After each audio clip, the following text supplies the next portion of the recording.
Pamilyar ba kayo sa palabas na America's Next Top Model? Kung makikita nyo po ngayon sa internet, napakainit ng usapin tungkol sa palabas na ito. At marami sa atin yung nagtatanong, is Tyra Banks the villain? Para sa isang palabas na sinubaybayan ng buong mundo, masasabi natin na malaki naman talaga ang naging impact nito, lalo na sa mundo ng modeling. Pero yung katanungan po ngayon ay kung ano yung naging epekto nito at ano yung mga nangyari doon sa mga naging contestants ng palabas.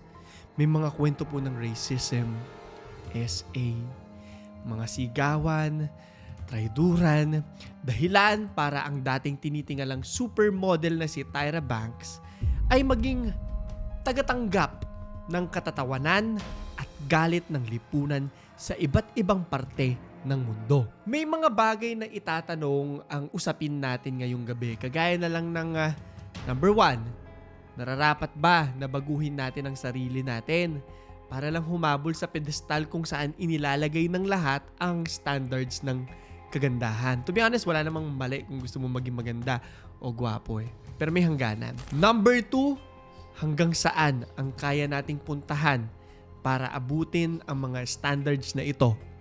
At number 3, may mga tao ba na nagte-take advantage sa vulnerabilities ng mga taong naghahangad na sumikat o gumanda? Diyan sa number 3 papasok itong kwento natin ngayon. Hinga muna kayo ng malalim kasi iisa-isahin po natin itong mga real-life horror sa palabas na minsang hinangaan ng buong mundo. Pero uumpisahan muna natin at aalamin, ano nga ba tong America's Next Top Model? How ANTM began. Itong serye na ito, na sure ako marami sa inyo nakapanood din, no? Nag-umpisa na I think wala namang intensyon, no, or may bahid ng mali siya. Nag-umpisa ito noong 2003, 2 dekada na nakalipas. Gawang isa po sa mga pinakasikat na supermodel sa buong mundo si Tyra Banks, naisip niya na isa pa telebisyon itong kanyang kasalukuyang kasikatan. Ang hanap ng palabas ay ang susunod na top model. So itong idea niyang to, kasama niya yung producer niya na si Ken Mock. Ayan yung larawan. Basically speaking, isa itong reality TV show na naglalayong maghanap ng mga kababaihan and kinalaunan, no, may mga nahalo na rin na parang iti-train nila, subukin nila, no, or iti-challenge nila, tapos ila-launch nila na susunod na pinakamalaking supermodel sa buong mundo. Medyo mabigat yung pangako. And over the course of its run, ang dami nilang mga pakulo, mga pasabog, na sinubaybayan naman po talaga ng mundo. Isa sa mga naaalala ko yung naglalakad yung mga models po na sa runway, tapos may malaking orasan, parang pendulum siya, parang ganon. Given na hindi naman po ako nanonood ng ANTM ha, pero pag piniplay siya ng kunyari ng kapatid ko, syempre napapanood din ako. TV-wise, no, maganda naman talaga siyang panoorin, pero may mga horrors pala sa likod nito. Ngayon, kung makikita nyo, isa po talaga itong high-stake contest kung saan talagang nagpupuksaan ang mga contestants para lang sa mga glamorosong photoshoots, kung saan pinapakita rin yung mga behind the scenes sa kanilang mga personal na buhay. Naging hit ang palabas na ito sa buong mundo at tinataya na merong 100 million viewers ito sa loob ng mahigit 170 countries. Ganun siya kasikat. And at the time, nakikita itong progresibo, di ba? Kasi bida rito yung isang Black American, si Tyra Banks. Tapos yung mga judges nito, no, mga bading, people of color, si Miss J. Alexander, J. Manuel. At dahil sila yung mga nakikita, maraming mga minorities sa buong mundo ang nagkakaroon ng representasyon. Isang magandang bagay at gusto nila na nakikita ito sa kanilang television. On paper, naglalayo ng ANTM na sumuporta sa mga kababaihan na gustong makapasok sa itong elitist na industriya. Wala naman mali na subukan ng kapasidad ng mga babaeng ito, pero kinalaunan, siguro dahil na rin naghahabol ng ratings, yung palabas, unti-unti itong naging toxic to the point na mapapasabi rin talaga kayo, sumusobra na. Isa-isahin natin yan mamaya. Hindi na siya tama, abusado na. The horrors of ANTM. So itong palabas na nag-claim ng mga body positivity, supporting women, mga ganyan, Kinalaunan, yung mga comment ng mga judges dito, unti-unti na rin daw nagiging offensive. Kagaya na lang na, oy, yung chan mo bloated. Samantalang ang payat-payat nun, di ba? Kahit nakikita natin na parang wala na silang nutrition sa katawan, malnourished na. Pero sinasabi nila na pang good TV lang naman daw itong mga drama-drama na ito, no, for the ratings. May mga ganun po kasi sa telebisyon. Miksena ka dyan para maraming manood. Pero kahit na parang, in a way, parang karakter lang ang mga taong ito, totoong tao po yung mga kasali doon na nakakaramdam, nasasaktan, o naiinsulto. Ngayon, ipapakita ko sa inyo yung ilan sa mga kontrobersiya ng palabas na ito. Sa totoo lang, medyo napapangiwi talaga habang sinusulat ko po itong story ito, no? Napapangiwi ako habang binabasa ko siya. So kayo na lang yung hahayaan kong humusga ha. Sa tingin nyo ba ay nararapat lamang na i-call out itong mga bagay na ito na natagpuan doon sa palabas? Umpisahan natin. Number 1, bigat agad, race swap photoshoot. Sa Cycle 4 at Cycle 13 daw ito. Yun yung parang season kung hindi ako nagkakamali. Doon pa lang, magigitla ka na talaga. What do you mean race swap? Ang challenge sa kanila is parang yung Got Milk na ads daw. Ira's done the Got Milk campaign twice. Got Milk. This is Geeta and this is Delaney. Right. They're going to be your photographic team. Now there's a twist. We are actually going to switch your ethnicities. The challenge here really is taking on the persona of that other ethnicity while in the photograph and owning it. And sa mga hindi nakakaalam ng konteksto, ang Amerika meron po talaga silang history of blackface. Yung bang parang iniinsulto yung mga itim. At given na sa Amerika ito nangyari, syempre napataas po talaga yung kilay ng mga tao. Bakit? Bakit niya ginagawa yun dyan? Isipin na lang din natin, nakakala ba natin tungkol sa embracing who you are ito? Siguro ito na rin yung challenge na nagpapakita na pinipilit kang baguhin para sa ikatutuwa ng iba, or pinipilit ka ilagay sa kahon para mas mag-adapt ka sa standards of beauty, if that makes any sense. At alam nating lahat na ako sasabihin ko, X talaga yung mga challenge na yun nakikita ko. Christina, you're gonna be an East Indian. Tiffany, you're gonna be Native American. Brittany, an African American woman. Kenya, Korean. Kaylin, We're 15 years apart. Michelle, an Eskimo woman. Icelandic Scandinavian. Tatiana, a biracial woman. Wow. Yuvi, a Swedish milkmaid. Wow. Becca, really dark, tanned Italian Sicilian woman. And Noelle, we're making you into a traditionally African woman with a head wrap and everything. Number 2, Angelea's Elimination Cycle 17. Sana tama yung pagkakabanggit ko, no? May mga controversies na personal din naman, no? At lumabas lahat ng mga ito nung pandemic pagkatapos nung last season of ANTM. Cycle 17 daw ito ng ANTM. Itong si Angelea or Angeli, talaga yung parang dapat daw na mananalo, gano'n, yung front runner. Pero bigla-bigla na lamang daw itong na-disqualify sa walang nakakaalam na rason. Na-shock po ang lahat for a long time, walang nakakaalam kung ano talaga yung nangyari dyan until ni-reveal niya. Sabi niya na she had to work as an escort. Alam na po natin yung escort. Aksidente raw itong nangyari at nung malaman niya na parang, uy, teka, parang escort ako dito ha. Nung na-realize niya na raw yun, tumakas siya. Sinabi niya yan sa mga producers, no? Kasi sinabihan daw siya maging honest para mas maprotektahan siya ng production. Pero hindi yun yung nangyari. Parang trinidor siya, no? Nirevoke yung kanyang pagkapanalo at sinabihan pa raw siya ng network attorney na, alam mo, Angelea, wala kang ibang dapat sisihin dito kundi yung sarili mo. Ikaw gumawa niyan sa sarili mo. Gaslighting 101. Well, we're back in Los Angeles on the Top Model set, and we're here for a special finale that's being conducted under unusual circumstances. Yeah, it turns out that after shooting was wrapped, our production team and the network learned information from Angeli that disqualifies her from the competition. So what does that mean? Well, it means we're now going to do our final judging with the remaining 2 girls. And in the interest of fairness, the producers and the network thought it best to evaluate Alison and Lisa on their own without the added competition of Angeli. You know what, guys? We wish Angeli the best in all her future endeavors. Oh, absolutely.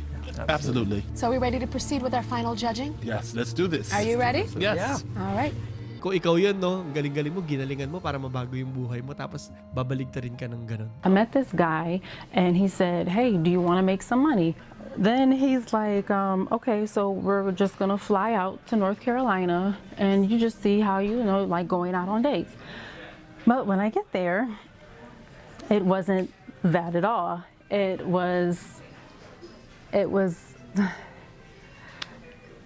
I did some things for money that I'm not proud of.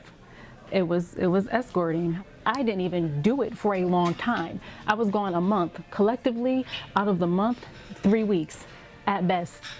At best. So it was a stupid decision that I made, and then it came back to bite me with them decrowning me. Number 3, trigger warning lamang po Shandy SA'd on set. And I think ito yung pinaka nakakashock sa lahat. At least for me. So sa cycle 2 ng ANTM, itong contestant na si Shandy, sinabi niya na SA daw siya on set. Napakabigat na allegation po niyan na dapat seryosohin. Whether naniniwala ka or hindi. Kasi yun yung context dun sa internet ngayon. Ang pinapalabas nila parang nag-cheat daw siya doon sa boyfriend niya. Kaya nangyari yun. At nakita siya sa telebisyon. However, in reality, ayon sa kanya na lasing daw siya at nakainom ng 2 bote ng wine. So blacked out siya. At hindi niya alam na may nangyayari daw. At one point, parang may nararamdaman na lang daw siya na nangyayari pero nag-pass out na raw siya. Merong diskusyon yung mga tao na nagsasabing, ay, ginusto niya yan. Pero may nagsasabi syempre, ay, hindi, dapat pakinggan siya. Pero yung fucked up po dito is kitang-kita ito ng buong crew, ng mga cameraman, pero wala kahit sino sa kanila ang naghinto ng pangyayari. Para itigil ang lahat, di ba? Fucked up, yes. Number 4, no nudes equals elimination.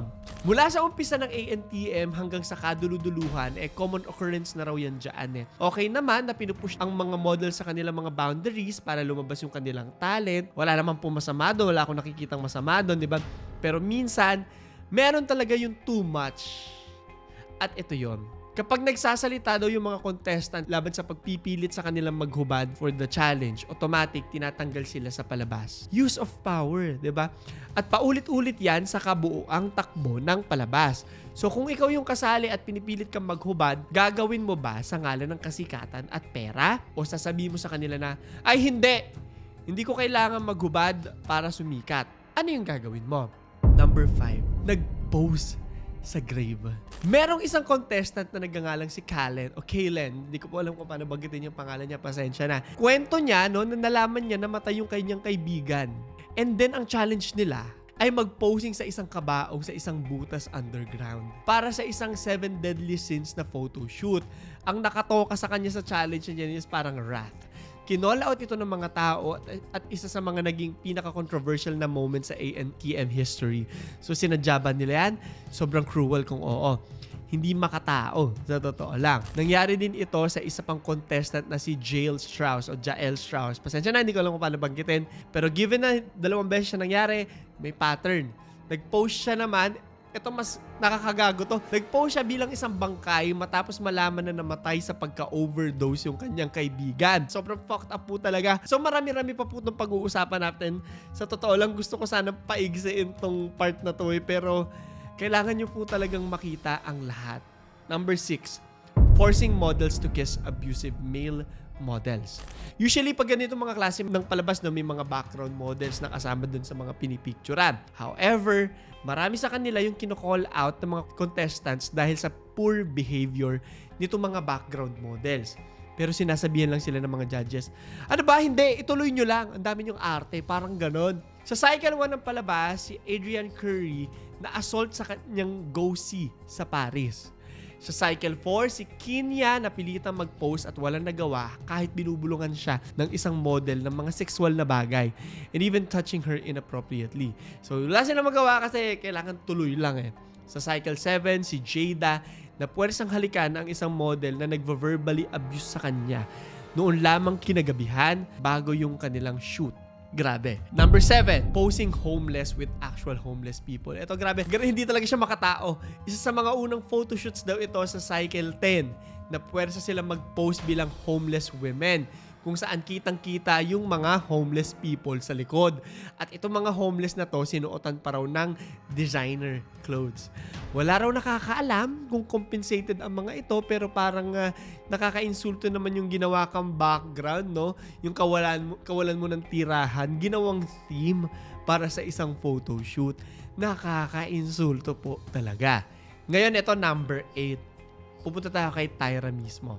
Tyra's racism, homophobia, transphobia, ayan. Ironic, coming from a black American woman. Maraming instances na sinashutdown ni Tyra kapag may usapin tungkol sa race ng isang tao.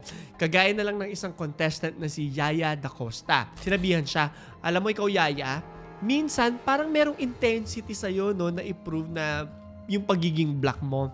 Alam mo minsan too much overbearing. Itigil mo na yan.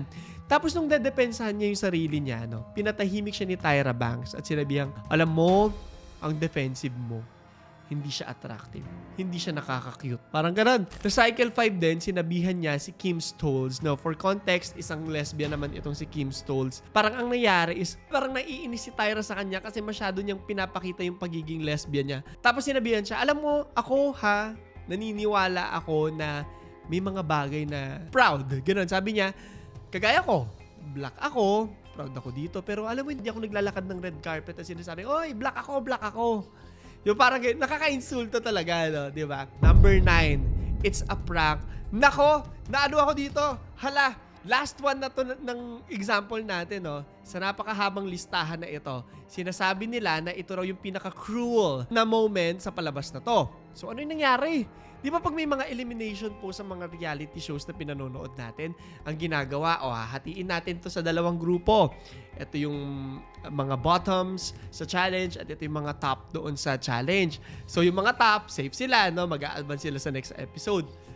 Sila yung nag-excel. At yung mga bottom, sila yung mga kailangang kabahan kasi isa sa kanila yung mawawala. Ang ginawa pa naman itong si Tyra, no? Or itong ANTM, itong unang grupo, sinabi niya, okay, kayo yung pasok. O itong pangalawang grupo, kayo yung hindi na magpapatuloy sa challenge. Pasensya na. So ang saya-saya nila. Tapos, nung pinasakay na sa bus yung mga supposed winners, sinabi sa kanila, ay, hindi po kayo nanalo. Actually, pauwi na po kayo. Grabe. Alam mo, sabi lang nila, itong parang prank na ito, ginawa nila para magturo daw ng leksyon tungkol sa rejection, which is, I call bullshit. That is cruel. Hindi mo kailangan paglaruan ang pakiramdam ng tao for them to grow. At alam naman natin, no, obvious naman na they're just doing this for good TV or ratings na tinatawag. If anything, naniniwala ako na maganda ang matinong komunikasyon kung yung goal po talaga natin is i-improve ang mga tao. Imbis na pagtripan sila, no, sabihin na, dito ka nagkulang ha.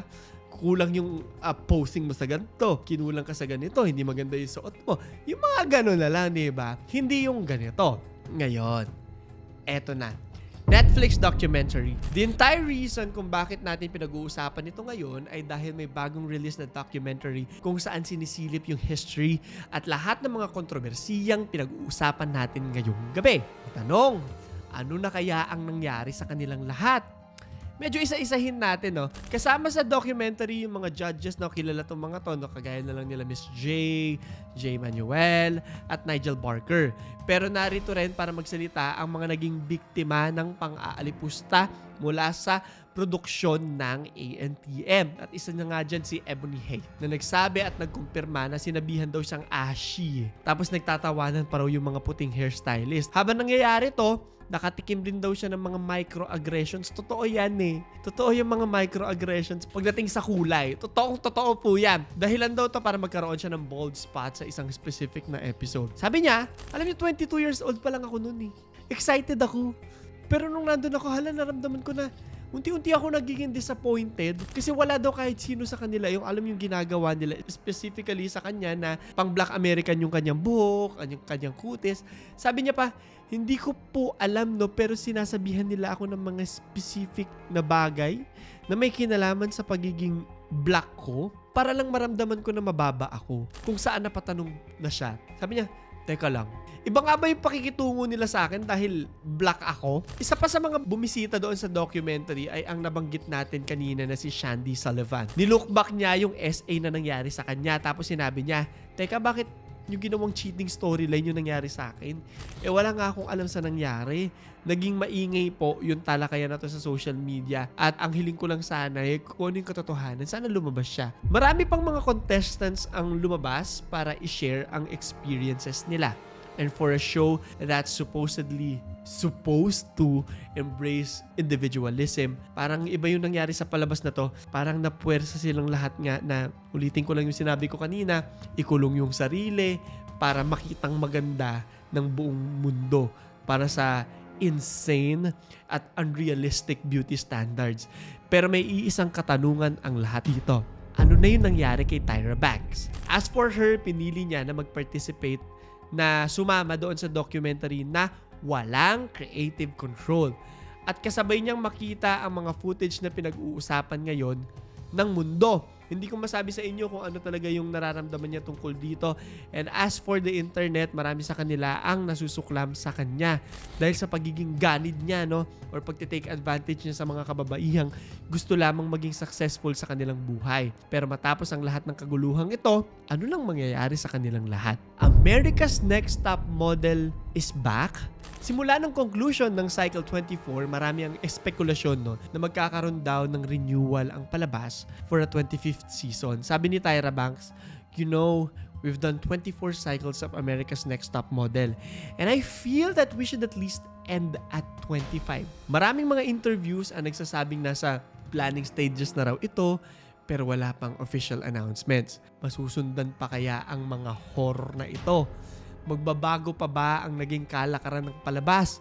O magpapatuloy itong mga ridiculous standards of beauty na pinupuwersa sa mga contestants ng nasabing palabas? Ito yung tanong ko sa inyo ha, pero mag-like, subscribe at notification bell muna kayo para sa mga kwento na katulad nito. At kung may mga request po kayo, please lagay nyo sa ilalim at tag nyo rin ako na nanonood kayo ng ating videos. Ilalike ko yan lahat at i-my day ko doon, i-story ko din. Ito yung tanong ko ha. Sa ating lahat, hanggang saan kayo umabot para makasabay sa beauty standards? Ako ha, papaka-honest ako. Mahal na mahal ko yung kulot ko ngayon. Pero before, parang ang pangit-pangit. Yun yung nafe-feel ko. Kasi sabi nila pag kulot, pangit daw. So nagpapa-straight ako ng buhok. Pinagsisisihan ko kasi grabe. Saya-saya ako sa buhok ko ngayon.